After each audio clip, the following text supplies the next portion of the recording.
Olá, o meu nome é David Duval e eu recentemente coloquei um story no Instagram a pedir-vos perguntas sobre vendas e eu espero que tenham sido boas perguntas, até porque eu tenho estado a educar-vos por causa de 2 ou 3 meses, por isso espero que tenham aprendido alguma coisa, aprender a fazer as perguntas certas. Por isso, bora arrancar com o vídeo e se estás a ver este vídeo e a pensar, fogo, eu não coloquei nenhuma pergunta porque não sigo o David no Instagram, não sei o que estás à espera. Bora, tens os meus links todos aqui na descrição. A primeira pergunta vem do Diogo e o Diogo perguntou-me Objection Handling em Cold Call com exemplos. Só um disclaimer enquanto o Ribeiro está a meter o microfone. A maior parte das objeções que tu recebes nos Cold Calls são sempre que tu fizeste um mau trabalho. Liga-me mais tarde, ou não tenho interesse, ou manda-me um e-mail, são só smoke screens para dizer não me conseguiste convencer ou não me conseguiste agregar valor suficiente. Por isso sim, eu vou-te agora explicar como é que tu podes responder depois de receberes a objeção, mas foca-te em preveni-la e em fazeres um bom trabalho para nem sequer a receberes em primeiro lugar. Por isso diz-me, Ribeiro, tu sentes que o teu principal problema é dependeres do boca a boca ou é não teres a equipa alinhada com os objetivos, eles não fazerem o que tem de ser feito? Olha, peço desculpa, David, gostei bastante da tua apresentação, mas eu não estou interessado. Ok. Posso só fazer uma pergunta, Ribeiro?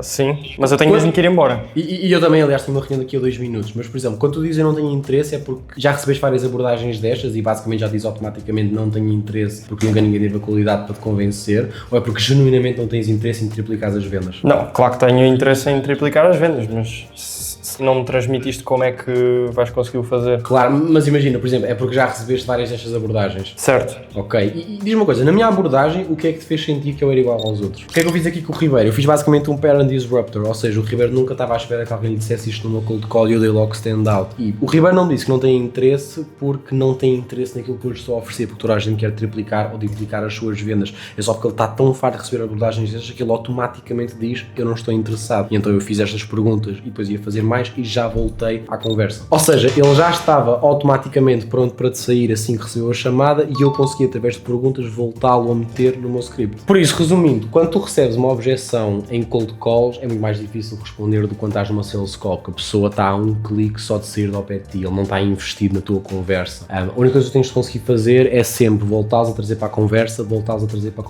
seja de que forma for. Por isso, basicamente, quando estás a responder a objeções de cold calls, tens de arranjar sempre uma forma de voltares ao teu pitch. Por exemplo, David, olha, envia-me só um e-mail. Podes responder isto de várias formas diferentes. Podes, por exemplo, dizer, ok, o que é que tu queres ver no e-mail que eu não te possa dizer agora? Ok, o que é que é exatamente que eu coloco nesse e-mail? Há várias formas. Por isso é basicamente isso. Quando estás a fazer objection handling, cold calling, a única coisa que tens de conseguir focar é em desarmar e arranjar uma forma de voltares ao teu script, ok? Foi exatamente isso que eu fiz com o Ribeiro. Olha, Ribeiro, sem qualquer problema, posso só fazer uma pergunta. Já o desarmei, ele já tirou a sales resistance toda e agora ataquei com um pattern disruptor e voltei-o a trazer para a conversa. E é só isto que tens de fazer e isto funciona para qualquer objeção. A próxima pergunta vem do Chico e a pergunta é como é que tu perdeste o medo de fazer cold calls? Ótima pergunta. No meu último long form eu expliquei que eu tinha, não diria ansiedade, mas quase ansiedade de ligar para o apoio da Vorten, porque eu odiava falar ao telefone, sempre que alguém me ligava, eu desligava e mandava-lhes uma mensagem. Como é que eu perdi o medo de fazer as cold calls? Não há uma estratégia mágica, não há uma rotina, não há uma coisa que podes meter no teu script, só vais perder o medo de fazer cold calls se fizeres as cold calls e vai ser super desconfortável no início, mas assim que começares getting to it e começares a conseguir fazer as cold calls sem estar desconfortável, vai ser a coisa mais prazerosa de sempre. Foi mais prazeroso à altura em que eu consegui começar a fazer cold calls sem ter medo do que fechar um cliente agora para a Skill Labs. Por isso a dica que eu tenho para ti é just do it, só tens de fazer e automaticamente vais perder o medo de fazer as cold calls. E se quiseres acelerar o processo de ficar sem o medo, é só ficares melhor nas cold calls. Como é que ficas melhor nas cold calls? A fazer mais cold calls, a ver os teus dados, a perceber no que é que tens de melhorar. Por isso é isso que eu faria. A próxima pergunta vem da Filipa e a Filipa perguntou-me como é que tu chegas a tantos contactos. Então, como é que eu chego a tantos contactos? Hoje em dia eu já não procuro contactos porque a equipa da Skill Labs tem pessoas só dedicadas a procurar contactos e a contactar e a agendar as reuniões que fazem um trabalho incrível. Mas quando era eu a fazer esse trabalho de procurar leads e de as contactar para agendar reuniões, eu basicamente utilizava um software que era o Apollo, ou então também podem utilizar o D7, acho que é D7 Finder, onde vocês podem pesquisar através do LinkedIn das empresas ou das pessoas qual é que é o contacto e qual é que é o e-mail delas. E aí podes meter no teu CRM e contactares. Se estivermos a falar mais no âmbito do imobiliário, eu acho que a única forma era tu criares, por exemplo, lead magnets, em que conseguisses que as pessoas te dessem os teus contactos, ou fosse aos portais, mas também já penso que é isso que estás a fazer. Por isso, é basicamente assim que eu arranjava tantos contactos quando fazia cold calls. A próxima pergunta veio do Sérgio e a pergunta é tratar por tu ou tratar por você, eu presumo que seja a lead. Eu nunca trato as minhas leads por você, e não é porque sou mal educado ou porque acho que eles estão abaixo de mim, é simplesmente porque eu acho que estou de igual para eles. E eu gosto de olhar para a sales call como uma conversa entre amigos. Dois amigos a tentarem perceber o problema um do outro e a tentarem perceber se conseguem ajudar mutuamente. E quando tu estás a falar com o teu amigo, tu quando começas a falar sobre o problema dele, não começas automaticamente a falar por você. Tu não estás a falar muito bem no café e depois ele começa-te a explicar o problema e tu começas a dizer, e você sente isso há quanto tempo? Nem sequer soa bem. Por isso, o que eu faço também não é passar dos limites e simplesmente tratar por tu. Eu simplesmente, no início das minhas sales calls ou no início das cold calls, eu pergunto, olha, João, importas que nos tratemos por tu? João, levavas a mal se eu te tratasse por tu? Eu já fiz várias cold calls e várias sales calls, só recebi uma vez uma pessoa a dizer-me, não estou ok em tu tratares-me por tu. E foi uma situação um bocadinho diferente, com uma empresa um bocadinho diferente, mas essa era a minha dica, tratar sempre por tu, mas ter sempre primeira permissão. A próxima pergunta vem do Fábio, e a pergunta do Fábio é, como é que tu quebras o ego do prospect? Isto é uma ótima pergunta. Como é que tu consegues quebrar um ego sem seres mal educado, sem seres rude ou sem passar os limites? É simplesmente tu dares a parecer ou tu mostrares que estás habituado a higher levels. A forma como tu podes quebrar o ego do prospect na sales call é mega simples. Sempre que ele te der um número que ele acha que é bom, tu simplesmente tens de dar down no play. Exemplo. Sim, David, nós estamos a receber 30 leads. 30 leads por dia? Não, 30 leads por mês. Por mês. Ok. O que é que sentes que está a acontecer para estarem a receber tão poucos leads? Já lhe quebraste o ego. Porquê? Porque ele agora está a pensar com quem é que o David trabalha para ele estar habituado a pessoas que estão a receber 30 leads por mês. Outro exemplo. Sim, David, nós agora estamos a faturar à volta de 300 mil euros. Eu também duvido que alguns dos seus clientes consigam fazer isso. 300 mil euros por semana? Sim, eu realmente não tinha nenhum cliente desses. Não, David, por mês. 300 mil por mês. Ok. E o teu objetivo é o quê? É passar isso para 600 mil, por exemplo, para duplicar? O que é que eu estou a fazer aqui? Eu estou a dar down play naquilo que ele me disse e a dizer, ok, então o teu objetivo é o quê? É duplicar, porque eu já sei que o objetivo dele nunca é duplicar, porque é algo inapensável, mas automaticamente na cabeça dele, ele vai pensar, mas com quem é que o David trabalha para ele pensar que eu faço 300 mil euros por mês? E é assim que tu quebras o ego de alguém sem seres mal educado. Porque tu podes tentar uma data de formas diferentes, ok? Tu podes diretamente tentar medir egos com ele. Mas como é que tu fazes isto? Mas quanto é que tu faturas? Mas com quem é que tu trabalhas? Mas vais saltar numa batalha que nunca vais ganhar, porque das duas uma, ou o prospect vai ter mais provas do que tu, ou tu vais ter mais provas do que ele, mas não vais fechar. E tu queres fechar para ajudares a pessoa, correto? Então esta é a forma de tu partires o ego, é dares downplay quando ele tiver algum número. Esta pergunta, por acaso, nem sequer estava na caixa das perguntas, mas a pessoa mandou uma mensagem agora a colocá-la e eu vou utilizá-la. O Afonso perguntou-me assim, como é que tu fazes para perceber quanto dinheiro é que a pessoa está a perder por ter o problema e como é que tu lhe apresentas isso?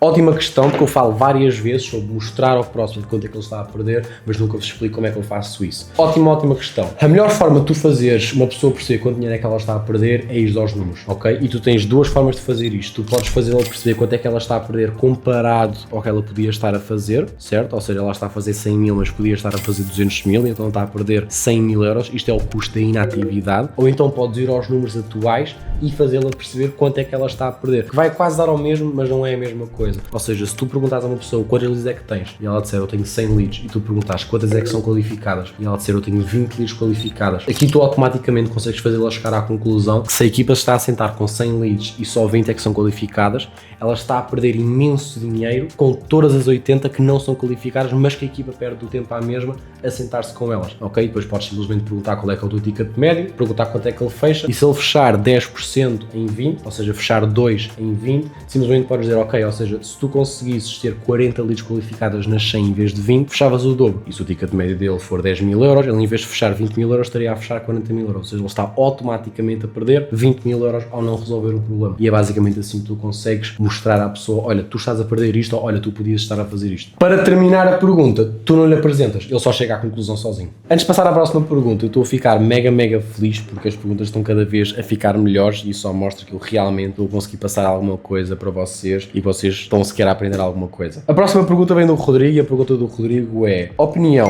front-end offer versus full pack para a primeira oferta mediante o tamanho do negócio. Disclaimer, eu não sou o público, eu não sou a equipa da Skill Labs que entrega o serviço, ok? Mas colocámos isto em conversa de vendas, front-end offer versus full pack. Eu acho que é 10 vezes mais fácil tu colocares no front-end offer e depois usares a tua uma back-end para fazer um upsell do que colocares logo o pack total. Porquê? Porque é 10, 20 ou 30 vezes mais fácil tu venderes uma segunda vez a alguém que já te comprou, ok? E isto não se aplica só a grandes números. Por exemplo, se tu venderes algo de 20 euros à tua lead e passado uma semana lhe tentares vender algo de 1000 ou de 5000 euros, vai ser mais fácil do que se não tivesses vendido nada de 20 euros. Por isso, esta regra aplica-se a qualquer montante e é 10 vezes mais fácil tu venderes algo a alguém quando já lhes vendeste alguma coisa. Por isso, mais uma vez, eu não sou o pool, eu não sou a equipa que entrega o serviço da Scale-Apps, mas eu diria que a front-end offer é 10 vezes mais fácil se estiveres a perguntar qual é que é mais fácil de vender. A próxima pergunta veio do Weller e a pergunta do Weller é: como é que eu sei em que mentor é que eu devo apostar o meu dinheiro para ele me ensinar o one-on-one? Isso é uma ótima pergunta. Eu já escolhi 2 mentores e a taxa de conversão de me converter num programa de mentoria one-on-one é de 100%, ou seja, todos os que eu fui eu acabei por arrancar. Mas porquê? Porque eu só entrei na Sales Call quando tinha a certeza que eu queria aprender tudo aquilo que aquela pessoa sabia. Eu queria saber fazer aquilo que ele sabia fazer. E como é que eu cheguei a esta conclusão? Ao ver os vídeos que eles tinham de graça na internet, seja YouTube, seja os Reels, seja qualquer documento que eles tenham. Eu quero perceber, eu consigo ver que esta pessoa é melhor do que eu ou não? E se eu conseguir ver que ele é melhor do que eu quero aprender diretamente sobre ele. Para além disto, tens de ser um bocadinho mais minucioso. Por exemplo, se estás a vender B2B, eu não te aconselho a procurar um mentor que venda B2C. Se estás a vender B2C, eu não te aconselho a procurar alguém que vende B2B, porque há algumas mini diferenças, depois ele pode acabar por não te conseguir ajudar a 100% como mentor da tua área. Por isso, era isto que eu basicamente diria,